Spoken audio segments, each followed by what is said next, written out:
Pag-abiso sa mga motorista nga temporaryong mausab ang ruta sugod karong adlaw hangtod Domingo ning semanaha.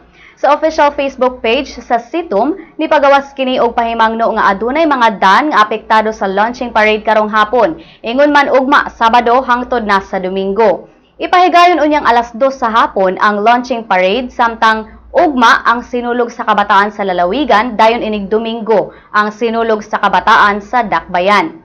Apektado sa rerouting ang main entrance sa Basilica del Santo Niño, subay sa Osmeña Boulevard hangtod na sa Fuente Osmeña Rotunda, padung na sa gate sa Cebu City Sports Center. Apektado sab ang mga public utility jeepneys nga gikan sa Capitol ug Lahog, lakip na ang mga sakyanan nga gikan sa Banawa, Guadalupe, General Maximum Avenue, Ayala, Talamban, Basak Pardo ug Labangon. Apil sab nga maapektuhan ang mga jeep gikan sa Inayawan, Orhelio, Mabolo ug Mandawi City nga mga jeep nga moagi sa Dan V. Golias.